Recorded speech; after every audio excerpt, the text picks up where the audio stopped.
안녕하세요, 미스터 노벨입니다. 자, 오늘은 반북, 반일, 반러, 반중, 반미 왜 할까? 자, 우크라이나의 러시아와의 전쟁 상황을 보면서 설명을 드리도록 하고요. 자, 허경영 후보는 어떤 외교 정책을 가지고 있는가? 스위스처럼 중립 외교로 가라 라는 게 핵심입니다. 자, 우리가 지금 우크라이나 전황이 긴박하게 돌아가고 있는데, 우리가 러시아를 마치 악당처럼, 우크라이나가 약하니까 그 선한 존재처럼 그렇게 지금 언론이 몰아가고 있죠. 그만 좀 속아야 됩니다. 자, 우리 기억나시는지 모르겠는데 예전에 반미, 옛날에 장갑차의 효순이 미순이가 사고가 나서 돌아가는 그런 상황이 됐을 때 어마어마한 반미 시위가 일어났었죠. 그리고 이번 올림픽 때 또 반중 정서가 엄청 강해졌죠. 이번에는 또 우크라이나 사태가 터지면서 반푸틴 반러 정서 댓글 보면 언론이 쏟아냅니다. 또 반일 운동할 때는 또 반일을 얼마나 유니클로 가면 마치 매국노가 되는 것 같은 그런 어이없는 상황. 오죽하면 저기 이자카야 집 앞에다가 그 노제팬 마크를 붙여놨을 정도로 반북은 우리나라는 이제 이념적으로 이제 분단된 국가니까 옛날부터 반북은 많이 했었죠. 근데 이것이 여러분들이 주관적인 어떤 주체적인 생각을 해야 되는데 그냥 언론에 프로파간다에 그냥 놀아나는 겁니다. 계속. 이유 없습니다. 그냥 언론이 저렇게 이야기하니까 우리는 저쪽으로 간다. 자, 그 상황에서 한국은 얼마나 외교가 중요한 나라입니까? 이렇게 강대국들이 바글바글 하고 있는데, 그죠? 자, 요거는 이제 그 러시아의 땅을 좀 남아도는데 우리가 좀 쓸게 빌려달라고 하고 연해주 쪽에 또 PB벨트라 해서 부산에서 PB벨트네요. 부산에서 블라디보스톡에 그 북한의 원산항을 빌려서 그 PB벨트를 개발하고 연해주 쪽에 농장이나 이런 땅을 빌려서 지금도 실제로 빌렸다고 합니다. 그 농장을 운영해서 우리 식량 작업화를 이룰 수 있도록 그렇게 이제 하겠다라는 계획을 가지고 있죠. 그리고 이 사진은 이제 그 임청근 총재가 소개해서 트럼프 대통령하고 허경영 총재하고 그 당시에 만나서 서로 의견을 나누고 사진 찍었다는 그때고요. 이분이 그 한미 동맹 협의회인가 그게 이제 총재님이신데 그 40년 전부터인가 미국 정계에서 활약을 시작하셔가지고 굉장히 많은 두터운 인맥을 가지고 있다. 나이가 많으세요. 91살인가 그러세요. 그래서 허경영은 반미도 하지 말고 반중도 하지 말고 반러도 하지 말고 반일도 하지 말고 스위스처럼 중립을 지키면서 외교하자라는 게 핵심입니다. 자, 허경영 후보가 말씀하신 외교 정책은 불가원 불가원 가까이도 하기도 멀리 하기도 어렵다. 딱 중간만 하자는 거죠. 그래서 다자 외교, 주체 외교 이게 핵심입니다. 그래서 강인한 어떤 한민족의 정신으로 중심을 잡아야 된다는 거죠. 그래서 미국은 혈맹이고 수출이 두 번째로 많이 되는 나라, 중국은 첫 번째로 많이 되는 나라, 러시아는 영토가 넓고 가스를 가져올 수 있는 나라, 일본은 우리 민족이 가서 왕이 된 나라. 이렇게 각각의 이제 그 포지션이 있죠. 그 포지션에 맞춰서 이제 전략을 구사해야 된다는 겁니다. 이게 맞죠. 그래서 스위스처럼 한다. 그리고 나라가 작으니까 중립을 지켜야 한다는 거죠. 또 우리나라 외교부 예산이 제일 작다고 그래요. 그래서 외교를 못 한답니다. 그래서 외교관을 100% 활용할 수 있도록 하겠다. 그런 이제 이 외교 정책을 가지고 있습니다. 상당히 상식적입니다. 자, 그리고 이 우크라이나 전황 한번 보겠습니다. 허경영 후보는 우크라이나 상황에 대해서 우크라이나의 그 지도부들이 잘못 판단한 것으로 그렇게 얘기를 합니다. 많은 사람들이 저기 젤렌스키 우크라이나 대통령을 영웅처럼 그렇게 묘사를 하는데 푸틴은 마치 악마처럼 그렇게 묘사를 하는데 절대 그렇지 않습니다. 이 전쟁의 원인은 일단 우크라이나의 지도를 보면 이게 답이 있죠. 우크라이나 지도 한번 보겠습니다.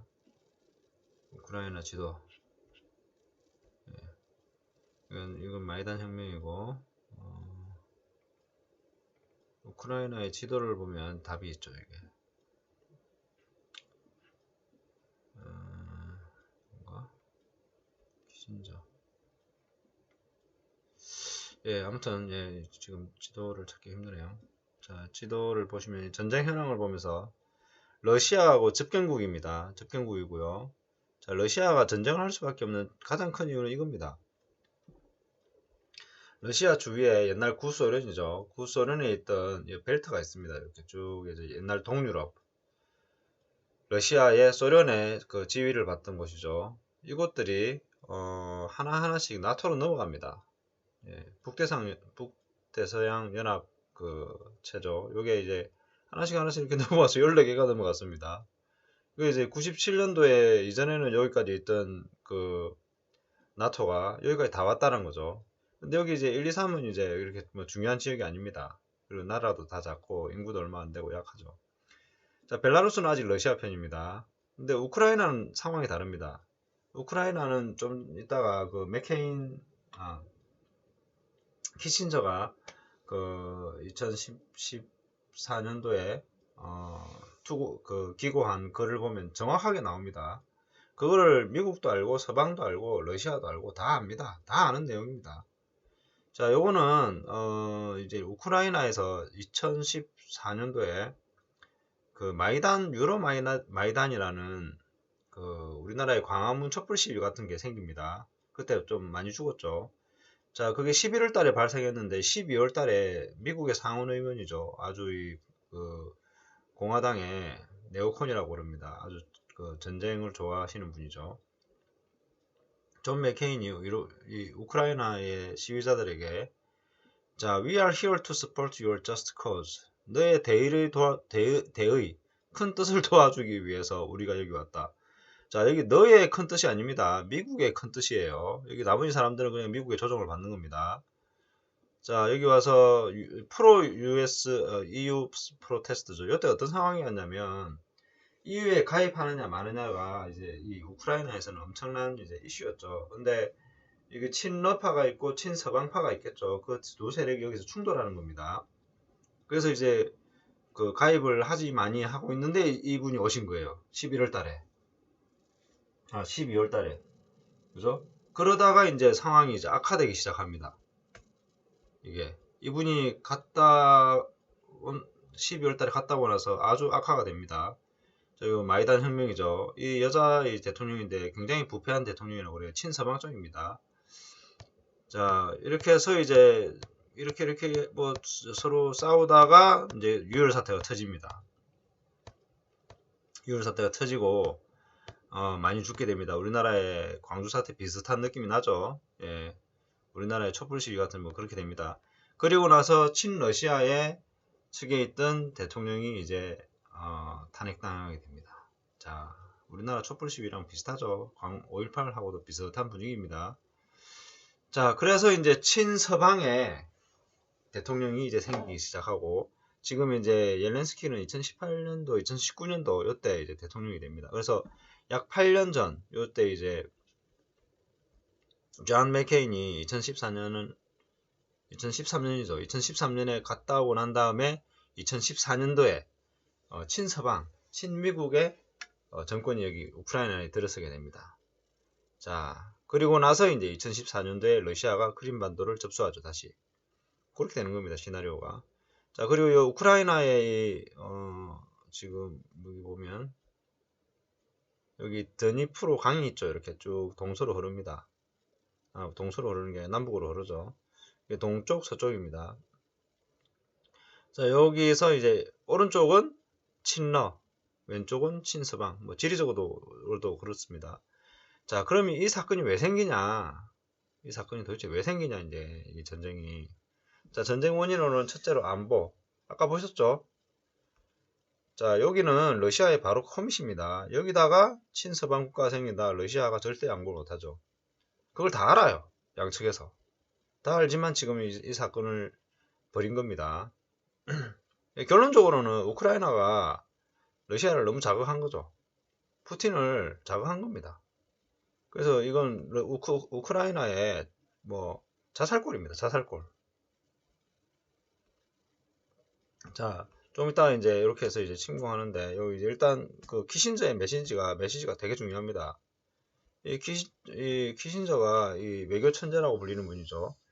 자, 2014년도 3월 달에 이제 우크라이나 위기를 어떻게 끝낼 것인가, How the Ukraine Crisis Ends, 어떻게 끝낼 것인가가 어떻게 끝날까라는 이야기입니다. 나이 엄청 많으시죠, 이분. 정말 살아있는 뭐 히스토리 역사입니다, 저분이. 자, 이분이 4번의 전쟁 뭐 이렇게 했다고 하는데, 자, 여기 보면 우크라이나의 문제를 대결의 관점에서 사고한다. 우크라이나가 동구권에 가담할까, 서양 쪽에 가담할까. 하지만 우크라이나가 생존하려면 우크라이나는 양 세력의 다리가 되어야 되지, 전진기지가 한 세력의 전진기지가 되면 안 된다. 즉 중립을 지켜야 된다는 이야기입니다. 예, 러시아는 우크라이나를 위성국으로 만들려고 해서도 안 되고 서쪽으로 확장하려 해서도 안, 러시아도 우크라이나를 그냥 중간 중립지대로 놔두라는 거죠. 이걸 가져가게 되면 서방하고 부딪힌다는 겁니다. 예, 모스크바는 유럽 및 미국과 주기적으로 대치하던 역사의 순환을 반복해 가고 해야 된다. 자, 이걸 푸틴이 모를까요? 자, 여기서 키신저가 말을 합니다.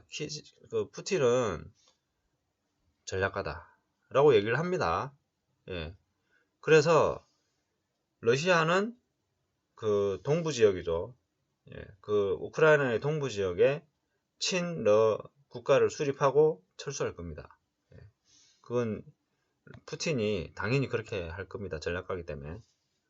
자, 서양은 러시아에게 우크라이나는 단순히 외국이 아님을 인정해야 된다. 이게 무슨 말이에요? 그래서 내전이라는 이야기가 나오는 거예요. 우크라이나는 역사적으로 소련의 일부였기 때문에 그 이유가 이제 쭉 나옵니다. 예, 쭉 있고요. 자, 그래서 이걸 내전으로 봐야지 이거를 서방의 관점에서 그렇게 그 외국으로 봐서는 안 된다라는 겁니다. 그래서 반소련 작가였던 솔제니치조차도 우크라이나가 러시아와 러시아의 역사의 일부라고 주장할 정도다라는 거죠. 유럽연합은 전략적 여인보다도 국내 정치적 이해를 우선시한다. 자기 국가가 먼저라는 거죠. 유럽 국가들은. 그래서 협상을 위기로 전환시킨 책임을 통감해야 된다. 그래서 협상을 하면 될 거를 유럽연합이 괜히 EU가 나서가지고 이게 지금 위기가 됐다는 거죠. 이때가 2014년 3월 6일이 며칠 있다가 이제 그 러시아가 크림반도를 합병해 버립니다. 이 위기의 책임이 EU에 있다는 거죠. 책임을 통감해라. 외교정책은 우선순위를 결정하는 기술이다. 어떤 일이 급하고 어떤 일을 천천히 해도 되는지 결정하는 기술이다. 제가 이 글을 읽고 키신저의 글을 읽고 와, 이래서 키신저 하는구나 라고 알게 됐습니다. 제가 사실 뭐 정치 외교에 그렇게 관심 있는 사람이 아니었는데 참 어쩌다가 제가 키신저의 글을 읽고 있네요. 네, 저도 살려고 하는 거예요. 살려고. 나라가 어쩌다 이 꼬라지가 됐는지 뭐 저도 책임이 있겠죠. 우크라이나는 결정적인 요인이다. 그들은 복잡한 역사를 가지고 다양한 언어를 구성을 가진 나라에서 산다. 예, 그래서 우크라이나 서부와 동부가 이제 그 친서방 또 친러 지역 이렇게 나뉜다는 거죠. 우크라이나의 한쪽이 다른 한쪽을 지배하려 한다면 이는 내전 혹은 분단으로 귀결되기 십상이다. 예, 동쪽과 서쪽이 나뉜다는 거죠. 우크라이나는 단지 23년 동안 독립국으로 존재해왔을 뿐이다. 그전에는 소련이었죠. 우크라이나는 14세기 이래 외세의 지배하에 있었다. 놀랍지 않게도 이 표현이 재밌습니다. 자, 14세기부터면 거의 6세기, 7세기를 외세의 지배하에 있었습니다. 근데 놀랍지도 않다는 거죠, 그게. 이 나라의 지도자들은 역사적 이해는 물론 타협의 기술도 배우지 못했다는 겁니다. 어마어마한 이야기입니다. 아니 도대체 600년 동안 500년 동안 남의 지배를 받았는데도 역사에 대한 이해도 없어. 타협의 기술도 배우지 못해. 그걸 지금 우크라이나의 젤렌스키라는 그 대통령이 여실히 보여주는 겁니다. 쇼만 하고 있는 거죠. 독립 이후 우크라이나 정치를 보면 문제의 뿌리는 우크라이나 정치인들이 자신의 독단적인 의지를 다른 파에게 강요하려고 했다. 그러니까 친러는 친서방에게, 친서방은 친러에게 서로의 의지를 강요하는 거죠. 이것이 바로 빅토르 야누코비치와 친러 쪽입니다. 율리아 티모센코, 친서방 쪽입니다. 갈등의 본질이다. 대단합니다. 이 기신적. 그들은 우크라이나의 양대 진영을 대표한다. 권력을 공유할 생각은 없다. 우크라이나에 대한 미국의 현명한 정책이란 이 두 파가 서로 협력해서 나라를 운영하도록 만드는 것이다. 왜 싸우지 않고 그냥 이 평화를 유지시키는 게 미국의 정책이 돼야 된다는 거죠. 근데 지금 어떻게 됐습니까? 뭐 바이든이 진짜 바이든인지 가짜 바이든인지 모르겠지만 얘네들이 이거를 현명한 정책을 못함으로 말미암아서 두 파가 좀 싸우게 된 거예요.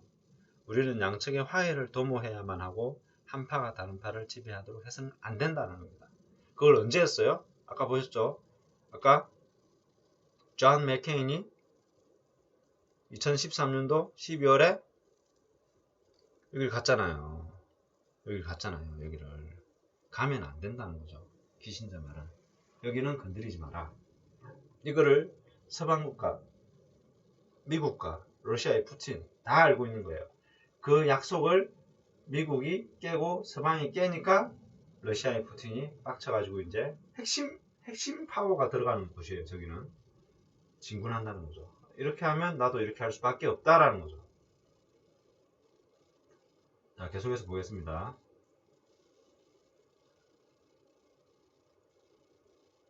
러시아와 서양 그리고 우크라이나의 각종 정치 세력은 원칙에 기초해서 행동하지 않는다.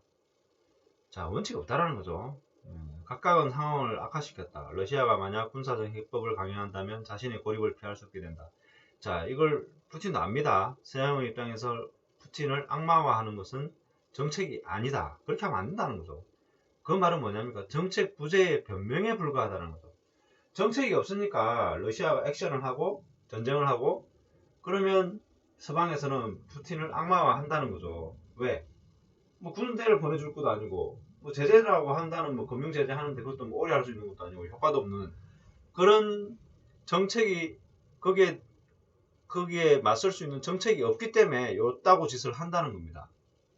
그거를 키신저가 통찰력 있게 이야기한 거예요. 이분은 정말 IQ가 180 정도 되는 것 같습니다. 아니면 200 정도 될 수 있겠습니다.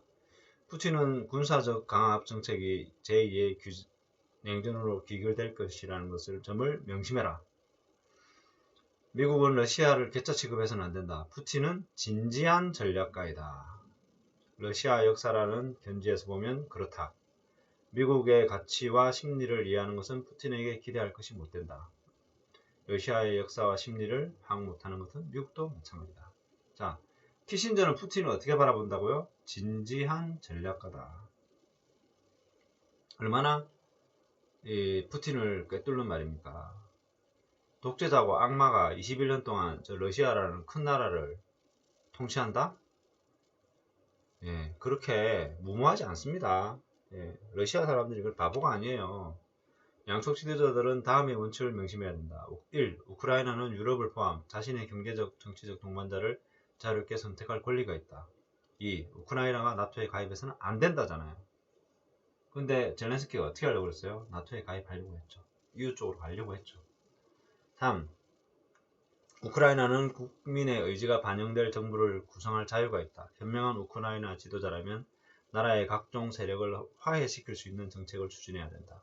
국제적으로 그들은 핀란드식 모델을 추구해도 된다. 핀란드는 독립을 자랑하고 많은 분야에서 유럽과 협력하지만 러시아와의 제도적 적대는 의도적으로 피한다.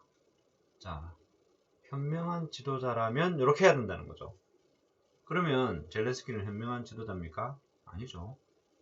러시아의 크림반도 합병은 기존 질서의 규범에 배치된다. 크림반도와 우크라이나 간의 관계를 더 느슨하게 만들 수도 있다. 이를 위해 러시아는 크림에 대한 우크라이나의 주권을 인정해야 된다.